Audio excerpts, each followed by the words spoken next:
حضرت نظام الدین اولیاء کی مجلس درس روشن تھی۔ ایک عقیدت مند اپنے غلام کے ساتھ حاضر خدمت ہوا۔ اس غلام کا نام ملیح تھا۔ عقیدت مند نے شکرانے کے طور پر حضرت محبوب الہی کے سامنے اپنے غلام کو آزاد کر دیا۔ آزاد ہوتے ہی غلام اپنی جگہ سے بے اختیار اٹھا اور حضرت نظام الدین اولیاء کے قدموں میں بیٹھ کر رونے لگا۔ دنیا کی غلامی سے آزاد ہو کر خوش ہوں، مگر اب ایک اور غلامی کی تمنا ہے۔ یہاں آقائیت اور غلامی کا نہیں، صرف محبت کا رشتہ ہے۔ یہ کہہ کر حضرت محبوب الہی نے اس غلام ملیح کو بیعت کے شرف سے سرفراز کیا۔ پھر حاضرین مجلس کو مخاطب کر کے فرمایا، اس راستے میں نہ کوئی آقا ہے نہ کوئی غلام، یہ محبت کی دنیا ہے۔ اس دنیا میں جو بھی نیک نیتی کے ساتھ داخل ہوا اس کا کام بن گیا اور وہ کامیاب ٹھہرا۔ اس کے بعد حضرت نظام الدین اولیاء نے یہ واقعہ بیان کرتے ہوئے فرمایا، غزنی میں ایک بزرگ تھے، زیرک نامی ان کا ایک غلام تھا جو صاحب صلاحیت تھا۔ جب ان بزرگ کے انتقال کا وقت آیا تو تمام مرید جمع ہوئے اور عرض کرنے لگے، آپ کی سجادہ نشینی کا اعزاز کسے حاصل ہوگا؟ بزرگ نے اپنے غلام کی طرف دیکھا، میرے بعد زیرک میرا خلیفہ ہوگا۔ ان بزرگ کے 4 لڑکے تھے جو فطرتاً نہایت چالاک تھے اور صاحب اختیار بھی۔ غلام زیرک نے صورتحال کی نزاکت کو محسوس کرتے ہوئے عرض کیا،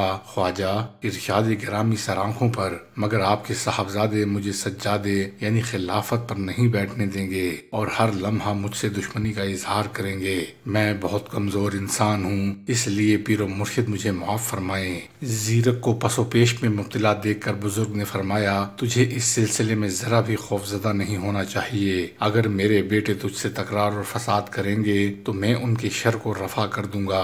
الغرض جب بزرگ کا انتقال ہوا تو ان کی وصیت کے مطابق زیرک کو سجادہ نشینی عطا ہوئی۔ خلافت کا اعلان ہوتے ہی 4 لڑکوں نے زیرک کے خلاف دشمنی کا آغاز کر دیا۔ پھر خانقاہ میں سینکڑوں مریدوں کے سامنے زیرک کی تحقیر کرنے لگے۔ یہ بے ہنر شخص والد محترم کا خلیفہ کس طرح ہو سکتا ہے؟ یہ تو ہمارا غلام ہے، اور ایک غلام کی کیا مجال کہ وہ سجادے پر بیٹھ کر اس اعلیٰ منصب کی تذلیل کرے۔ زیرک کچھ دنوں تک تو شیخ زادوں کا تحقیر آمیز سلوک برداشت کرتا رہا، مگر جب اسے اپنی جان کا خطرہ لاحق ہوا تو پیر و مرشد کے مزار پر حاضر ہو کر عرض کرنے لگا، خواجہ، آپ نے ارشاد فرمایا تھا کہ اگر میرے لڑکے تجھ سے مزاحمت کریں گے تو میں ان کے شر کو رفع کر دوں گا۔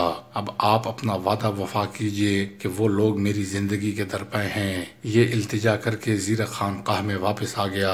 ابھی اس کی بات کو چند روز بھی نہ گزرے ہوں گے کہ غزنی کے نواحی علاقے پر کفار کے ایک لشکر نے چڑھائی کر دی۔ شہر کو دشمنوں سے بچانے کے لیے گرد و نواح کے لوگ اسلامی لشکر میں شامل ہونے لگے۔ ان بزرگ کے 4 لڑکوں نے بھی اپنی خدمات پیش کیں اور کفار سے جنگ کرتے ہوئے شہید ہو گئے۔ اس طرح کسی مزاحمت کے بغیر شیخ کا مقام خلافت زیرک کے لیے خالی ہو گیا۔ یہ بزرگ کا فیض روحانی تھا کہ بیٹوں کو شہادت نصیب ہوئی اور غلام کو سجادہ نشینی۔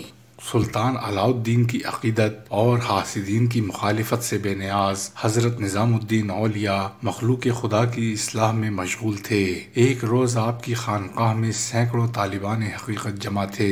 کسی درویش نے عرض کیا، شیخ، ترک دنیا کیا ہے؟ جواب میں حضرت محبوب الہی نے فرمایا، میرے ایک دوست خواجہ محمود ہیں، وہ ایک دن راستے میں جا رہے تھے کہ انہوں نے ایک درویش کو دیکھا جو اپنے فقر کے باعث فاقہ کشی میں مبتلا تھا۔ اکثر اوقات بھوکا رہنے کی باعث اس کا پیٹ کمر سے جا لگا تھا۔ خواجہ محمود نے درویش کی یہ حالت دیکھ کر اسے ایک دانگ یعنی تانبے کا سکہ دینا چاہا۔ درویش نے خواجہ محمود سے کہا، آج میں نے کٹہل جی بھر کے کھایا ہے اور روزی کی طرف سے آج کے لیے استغنا حاصل کر لیا ہے، اس لیے اے خواجہ مجھے اس سکے کی حاجت نہیں، کسی ضرورت مند کو دے دو۔ یہ واقعہ سنانے کے بعد حضرت نظام الدین اولیاء نے فرمایا، یہ ہے صبر اور یہ ہے قناعت، اور اسی صبر و قناعت کو ترک دنیا کہتے ہیں۔ پھر حضرت محبوب الہی نے حاضرین مجلس کو ایک اور واقعہ سناتے ہوئے فرمایا، ایک بزرگ شیخ علی تھے۔ ایک دن وہ اپنے گھر میں دونوں پاؤں پھیلائے خرقے کی بخیہ گیری کر رہے تھے۔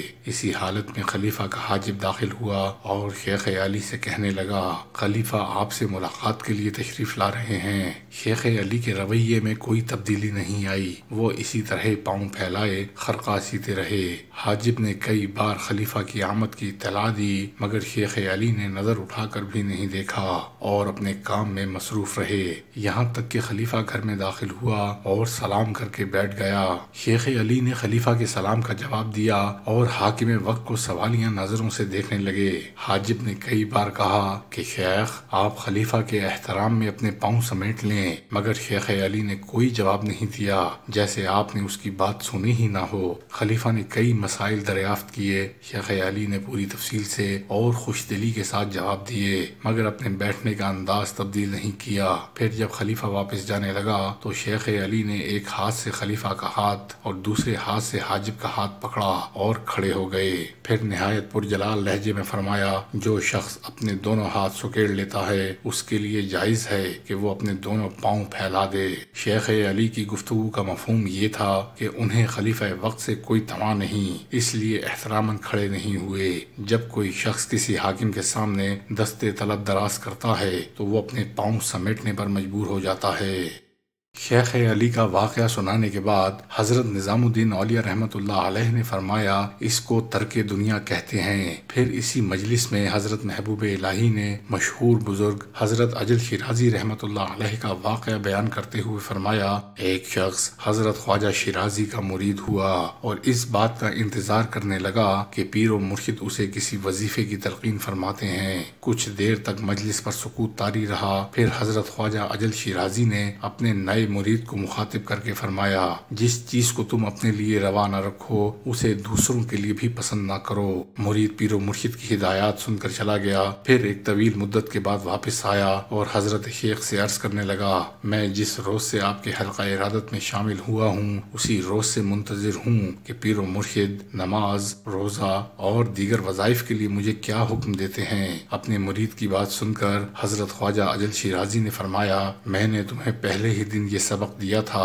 کہ جو چیز ذاتی طور پر پسند نہ ہو اسے دوسروں کے لیے بھی پسند نہ کرو، مگر تم نے میری وہ بات یاد نہیں رکھی۔ جب کسی شخص کو پہلا سبق یاد نہ ہو تو پھر اسے دوسرا سبق کس طرح دیا جا سکتا ہے۔ اس کے بعد حضرت خواجہ اجل شیرازی نے حاضرین مجلس کو مخاطب کر کے فرمایا، ایک بزرگ اکثر کہا کرتے تھے کہ نماز، روزہ اور وظائف دیگ کی ضروریات ہیں، لیکن اصل چیز گوشت ہے۔ جب گوشت ہی نہ ہوگا تو مسالے کیا کام آئیں گے؟ حاضرین میں سے کسی شخص نے اس نقطے کی وضاحت چاہی تو وہ بزرگ فرمانے لگے، گوشت ترک دنیا ہے اور نماز، روزہ اور وظائف مسالہ جات ہیں، اس لیے مرد مومن کو لازم ہے کہ پہلے ترک دنیا کرے اور کسی چیز سے تعلق نہ رکھے، پھر نماز پڑھے، روزہ رکھے اور دوسرے وظائف میں مشغول ہو تو کوئی خطرہ نہیں، مگر اس حالت میں کہ دل میں دنیا کی محبت لبریز ہو تو عبادت اور وظائف سے کچھ حاصل نہیں ہوگا۔ حضرت نظام الدین اولیاء نے حضرت خواجہ اجل شیرازی کے حوالے سے یہ واقعہ سنانے کے بعد فرمایا، اگر گھی، لونگ، لہسن اور پیاز وغیرہ دیگ میں ڈالیں اور بھگاریں، پھر پانی ڈال کر شوربہ کریں تو وہ جھوٹا شوربہ کہلائے گا۔ اصل شوربہ وہی ہے جس کا تعلق گوشت سے ہو، خواہ مسالوں کا استعمال ہو یا نہ ہو۔ مجلس کے اختتام پر حضرت نظام الدین اولیاء رحمۃ اللہ علیہ نے فرمایا، ترک دنیا کی یہ معنی ہرگز نہیں ہے کہ انسان ننگا ہو کر لنگوٹ باندھ کر ایک جگہ بیٹھا رہے، بلکہ ترک دنیا یہ ہے کہ لباس پہنے، کھانا کھائے اور جو فتوحات حاصل ہوں انہیں بندگان خدا میں تقسیم کرتا رہے، جمع نہ کرے اور اپنی طبیعت کو کسی شے کی جانب مائل نہ ہونے دے۔